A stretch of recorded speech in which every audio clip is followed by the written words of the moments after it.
ପରିଚୟ? ମୋ ପରିଚୟ ହେଉଛି ସଚିଦାନନ୍ଦ ମହିହାତି, ବାପାଙ୍କ ନାଁ କମଳ ଲୋଚନ ମହିହାତି, ମୋ ଜେଜେବାପାଙ୍କ ନାଁ ନରସିଂହ ମହିହାତି। ଆପଣଙ୍କ ଜମି କ'ଣ ଅସୁବିଧା ହେଇଛି? ମୋ ଜମିକୁ କେ ଭେଙ୍କଟେଶ୍ୱର ରେଡ୍ଡି ତହସିଲଦାର ଜମି ଭୂମାଫିଆ ଦଲାଲମାନଙ୍କୁ ଧରିକି ରାଜସ୍ଥାନର ଡ୍ରାଇଭର ଆଣିକି କଦର୍ଯ୍ୟ ଭାବରେ ଖୋଳିକି ସେ ଜମିକୁ ହରିଲୁଟ୍ କରିବାକୁ ଚେଷ୍ଟା କରୁଛନ୍ତି। ତାଙ୍କର ଯେଉଁ ହିସାବରେ ଖୋଳିଛନ୍ତି ସେଇଟା ପ୍ଲଟିଂ ପ୍ଲାନିଂ ହେଇଛି ଭଳିଆ ଲାଗୁଛି। ଆପଣ ଖବର କେମିତି ପାଇଲେ? ମୁଁ ଲୋକଙ୍କ ମାଧ୍ୟମରେ ଖବର ପାଇଲି। ମୋର ଜମି ଖାତା number 31 plot number 97, 98, 100 plot number ଏମାନେ ବାଇ ଫୋର୍ସ ଟ୍ରାକ୍ଟର ଲଗେଇକି କେ ଭେଙ୍କଟେଶ୍ୱର ରଡ଼ି ଖୋଳାଖୋଳି କରିଦେଇଛନ୍ତି ଜେସିବି ଲଗେଇକି। ଆମର ଅଧିକାର ଜମି ଯେଉଁଟା ଅଛି କିଣିଛୁ ଆମେ, କ୍ରୟ ବିକ୍ରୟ ଦଲିଲ ଅଛି, ବଥା ବଂଶଠୁ ଆମେ କିଣିଛୁ 1961ରେ ବିଷମଗଡ଼ ସବ୍ ରେଜିଷ୍ଟରରେ ସେଇଟା ରେଜିଷ୍ଟର ହେଇଛି। ସେ ଜମିକି ଏମାନେ କେଉଁ ପ୍ରକାର ଆଶା ରଖିକି ଏମାନେ ଆସୁଛନ୍ତି।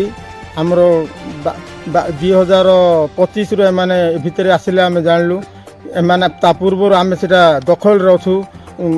ପାଖାପାଖି 60-70 ବର୍ଷ ହେଲା ସେ ଜମିରେ ଏମାନେ କେଉଁ ପ୍ରକାର ପ୍ରବେଶ କରିଛନ୍ତି। ସବୁଯାକ ଏ ଭେଙ୍କଟେଶ୍ୱର ରେଡ୍ଡିର ଏଇଟା ସବୁ ଚାଲବାଜି ଦ୍ୱାରା ହେଉଛି।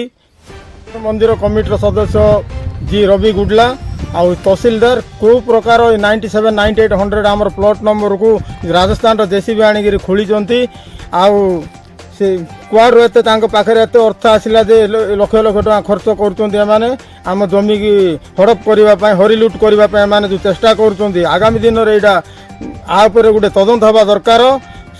ଆମ ରେଭିନ୍ୟୁ ମିନିଷ୍ଟର ସୁରେଶ ପୂଜାରୀ, ରାଜସ୍ୱ ବିଭାଗ, ବୋର୍ଡ ଅଫ୍ ରେଭିନ୍ୟୁ, RDC ସ୍ତରରେ କଲେକ୍ଟର, ରାୟଗଡ଼ା ଜିଲ୍ଲା କଲେକ୍ଟର ଏମାନଙ୍କ ଦ୍ୱାରା ଏଇଟା ଗୋଟେ ତଦନ୍ତ ସାପେକ୍ଷ କାମ ହେଲେ ଏଇଟା ଆମେ ଚିର ଉପକୃତ ରହିବୁ।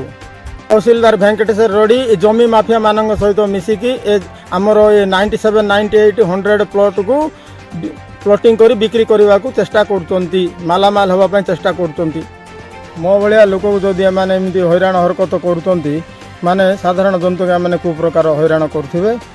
ଆଉ ସେଥିପାଇଁ ବୋଲି ମୁଁ ଗଣମାଧ୍ୟମ ପ୍ରତିନିଧିଙ୍କ ଦ୍ୱାରା ସରକାରଙ୍କୁ ଜଣାଇବାକୁ ଚାହୁଁଛି, ଏପରି ଦୁର୍ନୀତିଖୋର କରପ୍ସନ୍ ସରକାର ଅଧିକାରୀ ସେ ଭେଙ୍କଟେଶ୍ୱର ରେଡ୍ଡିଙ୍କୁ ଚାକିରିରୁ ବରଖାସ୍ତ କରିବେ ବୋଲି ମୁଁ ବିନମ୍ର ଅନୁରୋଧ।